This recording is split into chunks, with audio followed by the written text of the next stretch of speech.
Karma to Christ ministries आपका स्वागत करती है। आइए हम परमेश्वर के वचन पर चर्चा करें। आज का वार्तालाप का शीर्षक प्रार्थना में वापस आने का समय। आज के बाइबल छंद है प्रेरितों के काम अध्याय 6 पद 2 से 4। तब उन 12 ने चेलों की मंडली को अपने पास बुलाकर कहा, ये ठीक नहीं कि हम परमेश्वर का वचन छोड़कर खिलाने पिलाने की सेवा में रहें।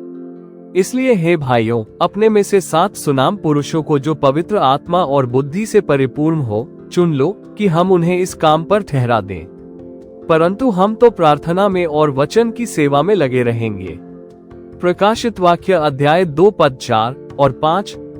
पर मुझे तेरे विरुद्ध ये कहना है कि तूने अपना पहला सा प्रेम छोड़ दिया है। इसलिए स्मरण कर कि तू कहां से गिरा है और मन फिरा और पहले के समान काम कर। और यदि तू मन न फिराएगा तो मैं तेरे पास आकर तेरी दीवट को उसके स्थान से हटा दूंगा। क्या तुम्हें याद है कि तुमने पहली बार मसीह को अपने हृदय में प्रभु और उद्धारकर्ता के रूप में कब स्वीकार किया था? क्या तुम्हें याद है कि कैसे तुम रहस्योद्घाटन से भरकर बाइबल को घंटों पढ़ते रहते थे? आप अन्य विश्वासियों के साथ अगली मुलाकात का किस तरह से बेसब्री से इंतजार करते थे? आप पूजा के समय कैसे रो पड़ते थे क्योंकि यीशु का प्यार इतना भारी हो जाता था? अगर ये सारी भावनाएं आपके लिए बहुत पुरानी हो चुकी हैं, तो प्रार्थना की ओर लौटने का समय आ गया है। मैं अभी भी मसीह के कुछ अनुयायियों की तुलना में अन्य धर्मों में परिश्रम, प्रतिबद्धता और त्याग के स्तर पर आश्चर्यचकित हूँ। मुसलमानों के पास दिन में 5 बार प्रार्थना करने का समय होता है, जिसमें से एक भोर में होता है। अपने कलीसिया में सुबह 6 बजे प्रार्थना सभा करने की कोशिश करें और देखें कि क्या होता है। यह आपको निराश और हताश कर देगा। जब मैं हिंदू था तो घर पर उपवास एक नियमित अभ्यास था, और जब मैं उपवास कहता हूँ तो मेरा मतलब उपवास से है। कलीसिया के इतिहास में सबसे बड़ी वृद्धि मसीह के स्वर्गारोहण के बाद पहले महीनों में हुई थी। यह वृद्धि आज की तरह परंपरा, फैशन या आशीर्वाद की खोज पर आधारित नहीं थी। यह एक ऐसी वृद्धि थी जो उत्पीड़न के साथ थी, और इसलिए हर धर्मांतरित व्यक्ति धार्मिकता के लिए वास्तव में भूखा और प्यासा था। वे प्रतिदिन मिलते थे, प्रार्थना उनके जीवन का स्रोत थी, और जो कुछ भी उनके पास था उसे अन्य विश्वासियों के साथ साझा करना आम बात थी। हालांकि प्रेरितों को एहसास हुआ कि उन्होंने प्रत्येक व्यक्ति की जरूरतों को पूरा करने के लिए प्रार्थना में अपना समय व्यतीत किया था। हालांकि यह कुछ ऐसा था जिसकी उस समय जरूरत थी, लेकिन इसने प्रेरितों के व्यक्तिगत विकास, अभिषेक और मंत्रालय में प्रभावशीलता को प्रभावित करना शुरू कर दिया।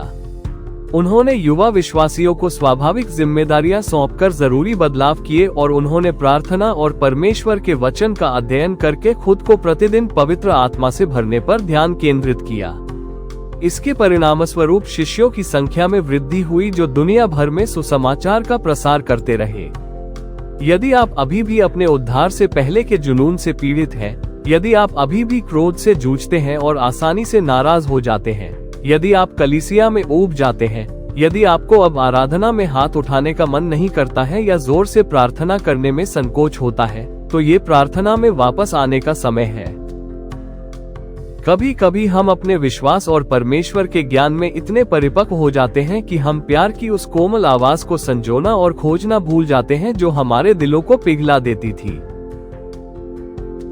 आइए प्रार्थना करें। स्वर्गीय पिता, आप प्रभु हैं जो अपने सेवक की आत्मा को छुड़ाते हैं। प्रभु जो अपने सेवक के खून का बदला लेंगे। प्रभु जो अपने सेवक पर अपना मुख चमकाते हैं। जब हमने पहली बार यीशु के सामने समर्पण किया था, तब हमारे दिलों में जो प्रेम था, उसके लिए धन्यवाद पिता। हमें क्षमा करें कि हम प्राकृतिक कामों में इतने व्यस्त हो गए हैं कि हमने आध्यात्मिक कामों में समय लगाना छोड़ दिया है।